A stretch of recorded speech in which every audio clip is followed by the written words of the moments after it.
16-12 hours, Strait of Hormuz. The narrowest point of the passage is 33 nautical miles wide, 33 miles between the Omani coastline to the south and the rocky, sun-blasted headlands of Iran's Qeshm Island to the north. Through this corridor moves approximately 21 million barrels of oil every single day, 1/5 of the world's total petroleum supply. The tankers come through in organized lanes, eastbound and westbound, each ship a floating economy the size of a small city, their hulls sitting so deep in the water that their propellers barely clear the bottom in the shallower approach channels. The Strait of Hormuz is not merely a geographic feature.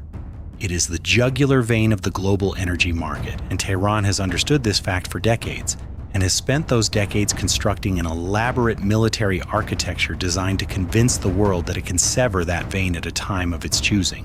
The centerpiece of that architecture is the Islamic Revolutionary Guard Corps Navy, the IRGCN, a force that operates separately from the regular Iranian Navy, answers directly to the supreme leader, and has spent 40 years developing a specific tactical doctrine built around one core idea: swarm, overwhelm, and close the strait.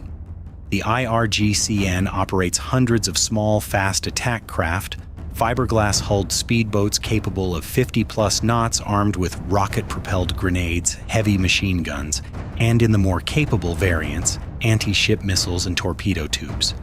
They call this the swarm doctrine. The theory is that enough small boats, moving fast enough from enough directions simultaneously, will saturate any warship's close-in defense capability and allow at least some of them to reach attack range. Iranian state media has celebrated this concept extensively. Revolutionary Guard commanders have given interviews about it. It has been war-gamed in Iranian military exercises and presented to the supreme leader as a credible asymmetric counter to American naval power in the Gulf. Tonight, a Revolutionary Guard admiral has decided to test that theory against a real American warship in the real Strait of Hormuz. It will be the most expensive lesson in naval history that he personally survives. USS Nitze DDG-94, an Arleigh Burke-class Flight II-A guided missile destroyer, is transiting the Strait of Hormuz on a standard passage from the Gulf of Oman into the Persian Gulf, operating as the lead element of a surface action group that includes USS Baton, an amphibious assault ship carrying a Marine Expeditionary Unit, and 2 additional surface escorts currently 12 nautical miles astern. Nitze is 509 feet long and displaces 9,200 tons. She is running at 18 knots on a standard transit track. Her AN/SPY-1DV Aegis radar scanning continuously, her crew at a heightened readiness posture that is standard for any U.S. Navy ship transiting these waters, not general quarters, but something close to it. Every watch station is manned, every sensor is active. The electronic warfare suite is listening. The SH-60B Seahawk on her flight deck is crewed and at 5-minute ready. The AN/SLQ-32V 6 electronic warfare system aboard Nitze is particularly relevant tonight. It is a sophisticated signals intelligence and electronic countermeasures suite that passively monitors the electromagnetic environment across a wide frequency range, cataloging every radar emission, every radio transmission, every electronic signal within its collection horizon. At 16-12 hours, the SLQ-32 operator notes an uptick in IRGCN tactical radio traffic on frequencies associated with fast boat coordination. The traffic is encrypted, but the pattern, the volume, the timing, the bearing distribution is consistent with a pre-mission coordination sequence. The operator logs the observation and passes it to the TAO. The TAO notes it and increases the radar search rate on the northern sector toward the Iranian coastline. At 16-14 hours and 22 seconds, the AN/SPY-1DV radar registers the first surface contacts emerging from the radar shadow of Qeshm Island's eastern headland. The island has been blocking direct radar line of sight to the Iranian shore, a deliberate Iranian tactic using the island's terrain as a visual and electronic screen to mask the assembly of their fast boat force until the moment of commitment. The contacts are small, very low radar cross-section, consistent with fiberglass-hulled speedboats, and they are moving fast. The SPY-1D tracks them at 47 to 52 knots on a bearing of 017 degrees, range 9.4 nautical miles. 1 contact, 2 contacts, 5, 8, 11. The system is still counting as more boats clear the headland's radar shadow and accelerate into the open water of the strait. 14 fast attack craft, 24 crew, more than 400 rounds of RPG ammunition, 6 23mm autocannon mounts, 4 DSHK 12.7mm heavy machine guns, 2 boats carrying what the Electronic Warfare Suite classifies as probable C-14 anti-ship missile systems, Iranian-built sea-skimming weapons with a range of 40 kilometers. They are fanning out as they accelerate, spreading laterally across a 4 nautical mile front, attempting to present a targeting problem too wide for a single ship to engage across its full arc simultaneously. The formation is disciplined. The spacing is deliberate. Someone has planned this carefully, and the planning reflects genuine tactical sophistication. It also reflects a fundamental misunderstanding of what USS Nitze actually is. The TAO calls away general quarters at 16:14 hours and 41 seconds. 19 seconds after the first contacts appeared on the radar display. The ship's intercom carries the announcement through every compartment simultaneously, and the crew of 281 sailors transitions from heightened readiness to full combat posture with the practiced efficiency of a team that has drilled this evolution hundreds of times. The Seahawk on the flight deck is airborne by 16:16 hours and 8 seconds. The ship's 5-inch 54 caliber Mark 45 naval gun on the forward deck is trained to the threat bearing and hot. The 2 Mark 38 Mod 225mm chain gun mounts on the bridge wings are manned and tracking. Phalanx CIWS on the aft deck is in automatic mode. The SH-60B is climbing to 800 feet and already vectoring north toward the oncoming boat formation with its AN/AAS-44CV FLIR pod, staring down at the surface in infrared, painting a thermal picture of 14 fast boats throwing white rooster tails of spray as they accelerate toward USS Nitze at better than 50 knots. The 2 boats carrying the C-14 anti-ship missiles are the priority. They are the existential threat in this formation. Everything else is a harassment and close assault risk, dangerous to unprotected ships and potentially lethal to exposed personnel, but manageable with the ship's gun systems. The missile boats are different. A C-14 getting airborne in the strait represents a threat that requires immediate suppression regardless of what else is happening. The SH-60B crew locates both missile-equipped boats within 90 seconds of going airborne using the FLIR signature of their larger radar mounts and the distinctive profile of the missile canisters visible in the thermal image. The pilot marks both boats with laser designation and transmits targeting data to Nitze's CIC via data link. At 16:17 hours and 2 seconds, the forward 5-inch gun opens fire on the lead missile boat. The Mark 45 Mod 4 naval gun fires a 70-pound projectile at a muzzle velocity of 2,650 feet per second and can sustain a rate of fire of 16 to 20 rounds per minute. At a range of 7.1 nautical miles, well within the gun's maximum effective range of 13 nautical miles, the engagement geometry against a fast-moving small surface target is challenging but entirely within the system's demonstrated capability. The first round is a spotting shot, the gun crew using the splash to adjust. The second round lands 40 meters short. The third round, 16:17 hours and 14 seconds, detonates within lethal fragmentation radius of the lead missile boat. The boat loses speed immediately. It is not maneuvering. It is stopped in the water. The gun traverses to the second missile boat. 3 rounds. The second C-14 carrier is disabled at 16:17 hours and 31 seconds. Neither missile boat is fired. Neither has come close enough to acquire a fire control solution.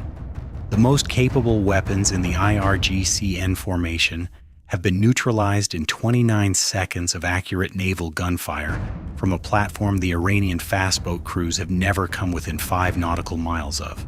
The remaining 12 fast attack craft are still coming. They are not stopping. They are accelerating, if anything. The throttles push to maximum. The boats skipping across the surface of the strait at speeds that generate spray visible in the thermal imager from 800 feet altitude. This is the doctrine. This is the moment the IRGCN training has been building toward. Close the range, get inside the effective engagement envelope of the large ship's gun systems, use the speed and the numbers to overwhelm. The Iranian commanders believe that at close range, with 12 boats attacking simultaneously from multiple bearings, even the most capable destroyer will be unable to track and engage them all. They have not accounted for the Mark 38 Mod 2. The Mark 38 Mod 2 25mm chain gun system is not what most people picture when they think of naval weapons, nor it is compact, barely larger than a heavy machine gun mount, and it operates under the control of a gunner using a stabilized electro-optical fire control system that allows precise engagement of fast-moving small surface targets in conditions that would defeat a manually aimed weapon. Each mount fires 180 rounds per minute of 25mm ammunition. At ranges from 500 to 2,500 meters, a 25mm round hitting a fiberglass-hulled speedboat does catastrophic structural damage and ignites the boat's fuel load with high probability. USS Nitze has 2 of these mounts, positioned on the port and starboard bridge wings to provide overlapping coverage across the ship's beam. The gunners have been tracking the incoming formation since the boats cleared the headland. At 16-18 hours and 44 seconds, as the lead element of the fast boat formation closes to 3,000 yards, both Mark 38 mounts open fire simultaneously. The engagement is not clean. It is not the precise, distant elimination of an airborne threat at 50 miles range that the Aegis system provides. It is a close-in, fast-moving, multi-target gunfight in the tight confines of the Strait of Hormuz, with 12 speedboats trying to close to RPG range against a ship whose crew is determined that will not happen. The Mark 38 mounts work their way through the formation systematically, the gunners walking their fire across each boat in turn, the 25mm rounds visible as brief flashes of impact on the FLIR display aboard the orbiting Seahawk. Boat 1 stops at 16-18 hours and 51 seconds. Boat 2 at 16-19 hours and 3 seconds. The third boat makes it to 2,100 yards before the starboard Mark 38 mount concentrates on it. Close enough that the RPG teams aboard the craft have time to bring their weapons to bear, but not close enough to guarantee a hit on a ship that has been maneuvering since the engagement began. The boat is disabled at 16-19 hours and 17 seconds. No RPG rounds find the ship. The SH-60B Seahawk is also in the fight. The helicopter carries an M60D 7.62mm door gun and has been cleared to engage, making strafing passes on boats that are outside the arc of the ship's gun mounts or that are trying to use the cover of disabled boats as approach screens. The helicopter's speed and altitude give it a tactical perspective on the formation that the ship's crew cannot match from deck level. The FLIR operator is calling out maneuvers and approaches to the bridge in real time, acting as a battlefield coordinator as much as a weapons system. 3 boats that attempt to use the smoke and debris of disabled craft as concealment are identified by FLIR and engaged. 2 by the Seahawk, 1 by the forward 5-inch gun redirected on a solution provided by the helicopter crew. At 16:21 hours and 40 seconds, the Phalanx CIWS activates. 2 fast attack craft, the most aggressive and fastest elements of the original formation, have closed to 800 yards on the ship's starboard quarter, reaching the inner defense ring. At this range, with the ship's other weapons engaged with targets at greater distances, the CIWS has automatically taken these contacts under fire. The 20mm Gatling system spins up to 4,500 rounds per minute and engages both contacts in a 3-second burst. At 800 yards, the density of fire from a Phalanx mount is not something a fiberglass speedboat survives. Both contacts are stopped at 16:21 hours and 43 seconds. The closest any Iranian fast attack craft has come to USS Nitze this evening is 780 yards. That is as close as they will get. By 16:23 hours and 18 seconds, the engagement is effectively over. Of the 14 fast attack craft that left the shelter of Qeshm Island's radar shadow at 1614 hours, 12 are stopped in the water, disabled, burning, or sinking. 2 have broken off the attack and are running north at maximum speed back toward the Iranian coast. They will be tracked by the AN/SPY-1DV radar until they reach Iranian territorial waters. They will not be pursued. They do not need to be pursued. They carry the only message that matters back to the commanders who sent them. USS Nitze has taken 0 crew casualties. She has sustained 0 hull damage. 1 Mark 38 ammunition drum was expended and is being replaced from ship's stores.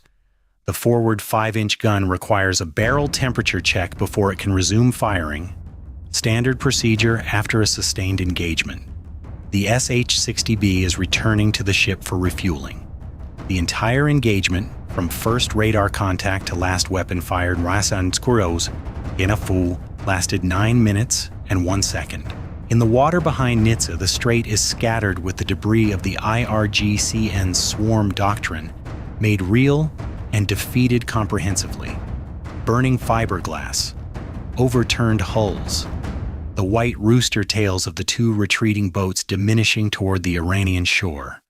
Personnel in the water, some of them alive, some of them not, in the path of the now alerted USS Baton, whose commanding officer is already coordinating with USS Nitze on search and rescue procedures for survivors consistent with the law of armed conflict. The 2 C-14 missile boats never fired. The RPG teams never reached attack range. The 23mm autocannon mounts never found an angle on the ship. The swarm that was supposed to overwhelm a single American destroyer's close-in defenses by sheer numbers and speed has instead demonstrated, at the cost of 12 boats and their crews, that the layered defensive architecture of an Arleigh Burke-class destroyer, 5-inch gun at 13 miles, Mark 38 at 2,500 yards, Phalanx at 1,000 yards, with helicopter coverage across the full 360-degree threat arc, does not have a gap that a fast fiberglass speedboat can exploit by going faster. The fundamental problem with the IRGCN swarm doctrine is not that it is theoretically unsound. Against a merchant ship with no defenses or a poorly equipped coastal patrol vessel, fast boat swarms are a genuinely effective tactic. They have worked against such targets before. What Iranian military planners have consistently failed to model accurately is what a swarm looks like when it runs into a crew and a ship that were specifically designed, trained, and equipped to defeat exactly this threat. The Mark 38 Mod 2 exists because of IRGCN fast boats.